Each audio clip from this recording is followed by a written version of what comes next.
একদিন এই পৃথিবী ধ্বংস হয়ে যাবে। মানুষসহ পৃথিবীর সকল জীবজন্তু, দৈত্য, দানব মারা যাবে। জমিন ও আসমান কম্পিত হতে থাকবে। জমিন ফেটে যাবে। বাড়ি গাড়ি, পাহাড় পর্বত ধ্বনিত তুলার মতো উঠতে থাকবে। অতঃপর শুরু হবে এক নতুন জীবন। সেই জীবনের নাম আখিরাত। সবাইকে এই দুনিয়ার সকল কাজকর্মের হিসাব দিতে হবে। কে যাবে জান্নাতে, কে যাবে জাহান্নামে। মহান আল্লাহ রব্বুল আলামিন সবাইকে পুনরায় জীবিত করে হাসরের ময়দানে দাঁড় করাবেন।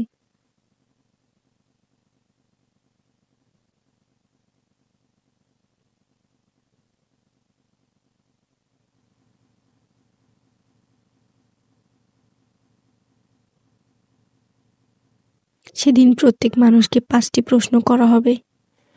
হাদিস শরীফে এসেছে, কিয়ামতের দিন কোনো আদম সন্তান 5টি প্রশ্নের উত্তর দেওয়া ছাড়া এক পাও নড়তে পারবে না।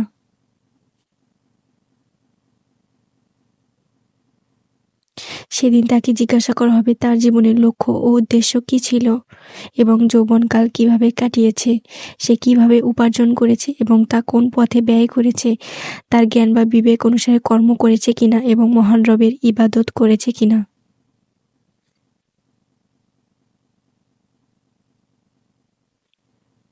সে তার নিজের স্ত্রীকে আগুনে পুড়িয়ে হত্যা করেছে, অতঃপর সে জাহান্নামী।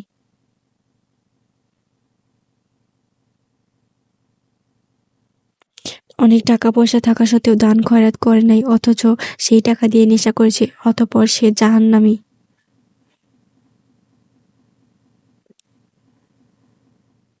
একটি মেয়ের সাথে সে জিনা করেছে এবং সে সর্বদা খারাপ কাজে লিপ্ত থাকত, অতঃপর সে জাহান্নামী। নিজের স্বামী থাকা সত্ত্বেও অন্য পুরুষের সাথে জিনায় লিপ্ত হয়েছে, অতঃপর সে জাহান্নামী। ইসলামের দৃষ্টিতে সুদ ও ঘুষ খাওয়া যাবে না, এই হারাম কাজে লিপ্ত হওয়ায়, অতঃপর সে জাহান্নামী।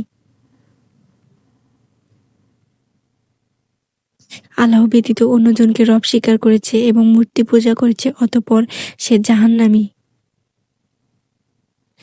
যারা তাদের কৃতকর্মের কারণে জাহান্নামে যাবে, তারা অনন্তকালের জন্য জাহান্নামের কঠিন শাস্তি ভোগ করতে থাকবে।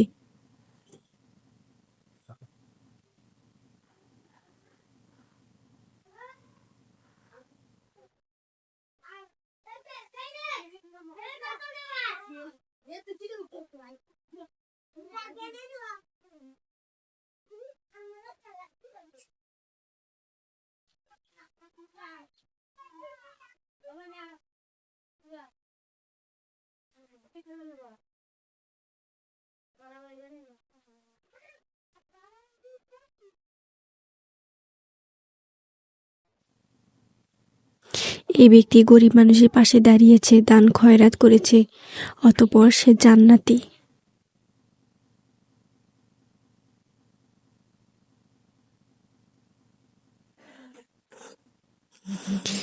সে হালাল পথে টাকা রোজগার করেছে এবং নামাজ কালাম আদায় করেছে, অতঃপর সে জান্নাতি।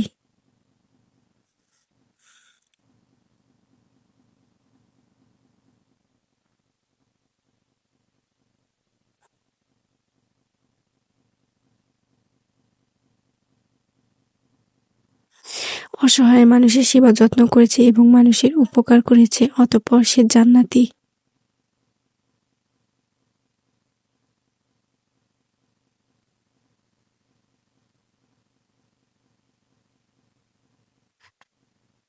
কুরআন ও হাদিসের কথা শুনে তওবা পাঠ করেছে এবং মহান রবের উপাসনা করেছে, অতঃপর সে জান্নাতি।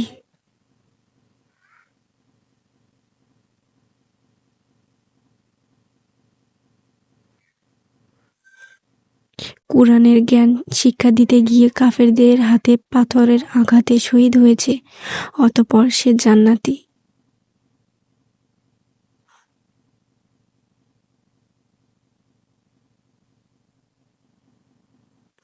যারা তাদের ঈমান ও আমলের কারণে জান্নাতে যাবে, তারা অনন্তকালের জন্য জান্নাতের নাজ নিয়ামত উপভোগ করতে থাকবে, যা কখনো শেষ হবার নয়।